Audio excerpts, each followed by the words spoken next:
వశిష్ఠ, అమోఘ శక్తి సంపన్నులకు తపస్సులందరూ బారులు తీరిన నిండు ప్రేరణ కమ్మున సోళకేంద్రులకు దేవేంద్రుడు సత్యవంత ప్రసంగం ఆరంభింప అతని వారెవరికి నీ తెలియని సత్యము నీ ఒకరికే తెలిసినట్లు నీ ఒకరి ముఖమునే పొందపరిచినట్లు హరిశ్చంద్రుని సత్య సంగత గురించి నిండు సభ ఎంత నొక్కి మొక్కాలించుతుగా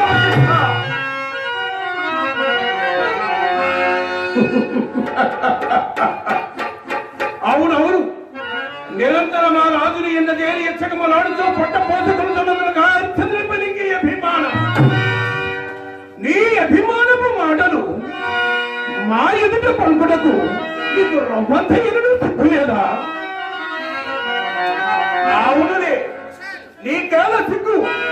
నిరంతరము బ్రహ్మను ఆపాదించుకున్న లోకమును ముసలి పేరు ముందుతో పోరాటం వృత్తిని అభివృద్ధి వారు జాతక అక్రమం కట్టి పొట్టమూడి వేయించి కాగిన చేయించి పూర్ణ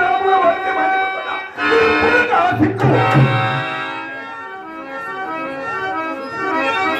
సిగ్గులేని నీవు మాకే ఎక్కువ కావించి ఒక సామాన్య మానవుని సత్య సంధుడిని నిండు సభయందు నొక్కి ఒక్కాలించినవిగా వశిష్ఠ.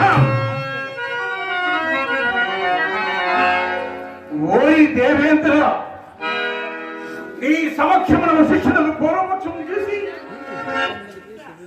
హరిశ్చంద్రుని మొక్కిదని ప్రతిజ్ఞ చేసినందుకు అనివార్యముగా నిర్వహించదా? ఓరి దేవేంద్ర, నీ సత్యవ్రత ప్రసంగమున ఉత్తరముగా వశిష్ఠుడు నిర్గుణ హరిశ్చంద్రుని సత్య సంగతిని పరీక్షించినంత మాత్రమున భయము వీడి స్వయముగా మాయుతి నిలిచి పందమ వేటకు సిద్ధపడిన వశిష్ఠుని వారింపక నీ మూలమున మా ఇరువులకు కలుగు కలహమును కాణదించినవిగా స్వాధికార కర్మ నత్త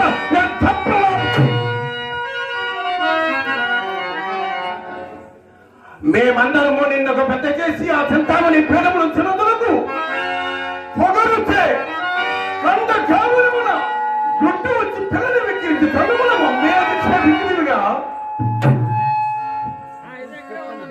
నీ పొరు వేపాడుతో మేమెరుగున్నది కాదు. అర్ధరాత్రమున గౌతముని పంచలను